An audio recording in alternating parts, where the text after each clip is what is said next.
We're back with George Zimmer. Let's go to the Middle East for a moment. And I'd like to ask you how you see the developments that are constantly changing there and how they affect Israel's position. I've never been to Israel. I've been told that if I had been to Israel, I would understand the untenable nature of having the West Bank sitting right on top of Israel proper. That's hard for people who have not been there to fathom how small Israel is and how difficult it is for Israel to secure the borders that were established back in 1948. I'd like to see, having said that, a two-state solution.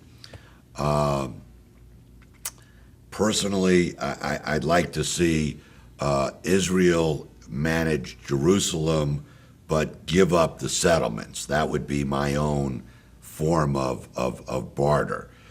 We know the Palestinians want East Jerusalem and that the Israelis want to keep their settlements. That would be the trade-off that I would look for. George, I'd like to change subjects yet again and talk about politics. We are at a particularly interesting time in American history with a lot of debate among Democrats and Republicans and others, and also right here on the Shalom Show. For instance, we just had Speaker Newt Gingrich on, people from the right and the left, and recently members of Congress Debbie Wasserman Schultz and Ted Deutsch. My question to you is, how do you see the political situation in the United States at this time? Well, as we all know, Jews have traditionally been Democrats, but in the last decade, many Jewish conservatives have started migrating towards the Republican side. I think it's connected to the Christian rights sense of the rapture, and I quite frankly have never really understood that.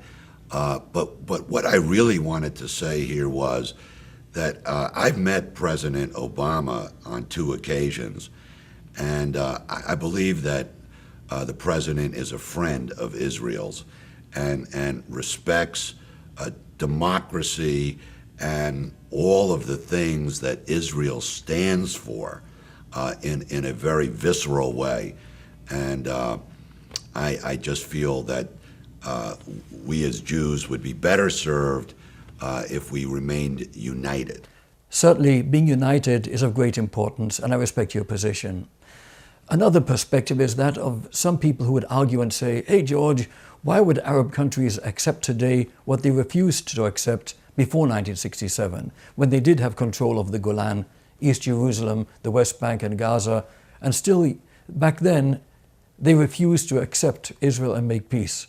Why would they accept today what they refused to accept back then, in your opinion? I don't think that at this time long-term peace is possible.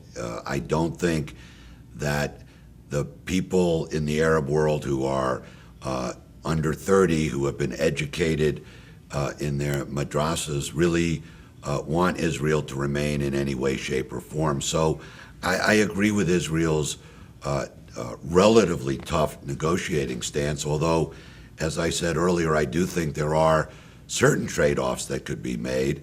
The one I suggested earlier was Jewish settlements for East Jerusalem.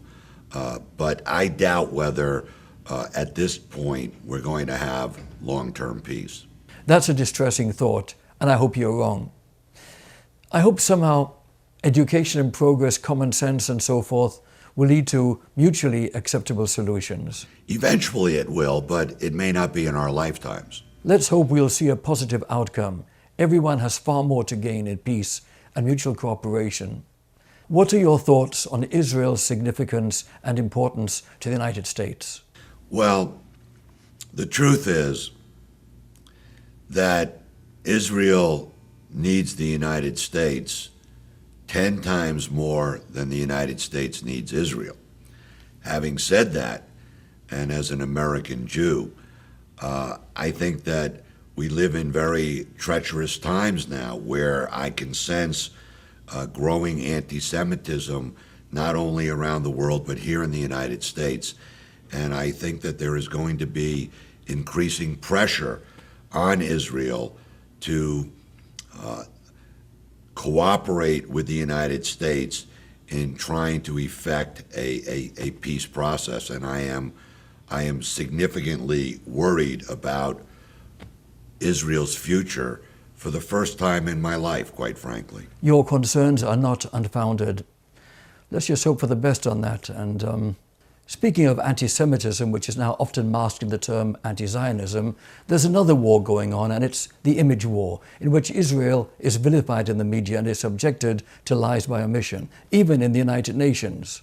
What are your thoughts on the needs to focus instead on the positives, Israel's contributions to the world and its achievements? I think it's extremely important. Remember, you're speaking to a man who's been on television for a quarter of a century. I think what the Arabs have done is they've spent a lot of money on public relations, and it has changed the public perception in the West. And I think that Israel should be doing a lot more of that, promoting all the wonderful things that Israel has done. But, whether it's this most recent incident where Turkey is upset with Israel because of the flotilla, and the world remains relatively quiet about what's going on in neighboring Syria, I am very concerned. I'm going to Paris, and I saw that a famous Parisian designer under the influence of alcohol made a series of very harsh anti-Semitic comments in a public cafe. This is all lying just beneath the surface, and when people are losing their inhibitions, you can see this come out, whether it was Mel Gibson's tirade a few years ago or what we see now in Paris. I am increasingly concerned, and I would like Israel to dedicate more money to its public relations efforts. Let's change topics yet again, and please tell us about your plans for the future. Well, I have 4 children from 9 to 28, and so I have quite a bit going on in my personal life. I am a sports coach, and I am trying to spend as much time with my family as I can. One of the things that I learned was the importance of having dinner with the family, so I never go out on business dinners.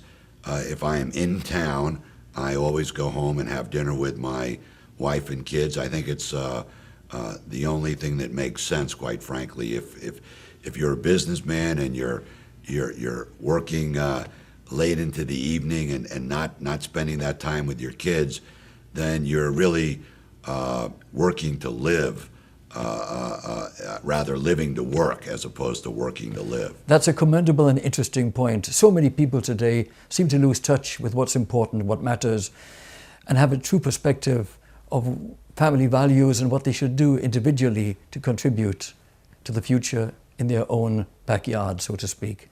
You're writing a book, George. Tell us about it. Well, it's just going to be the story of the Men's Wearhouse, and I guess the story of the Men's Wearhouse is to some degree my story as well. And it's going to be hopefully funny as well as interesting and informative. There have been a lot of very funny things that have happened over the years, but there have also been a lot of real breakthroughs in retailing and in business in general. And I want to share with the audience the history of the company in a way such that people will believe that it is possible to become successful and do the right thing at the same time. They are not inconsistent. Greed and selfishness are not necessary to be successful. Collaboration and cooperation will also get it done. Before we conclude, I'd like to ask you to convey a message to our audience. What would you like to share with them? What message, what an opportunity. Well, I don't know that there is one message that I would leave, but if I had to reduce it to one, I think it would be the following. That as human beings, we have the capacity to be saints as well as sinners.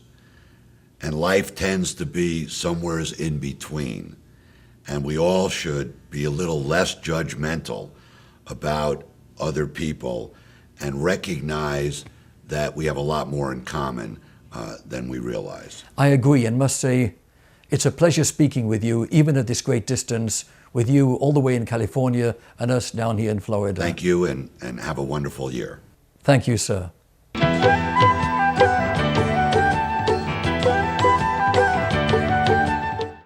This concludes our show for today. From on location in South Florida, joined by George Zimmer in California, I'm Richard Peritz. Thank you for being with us.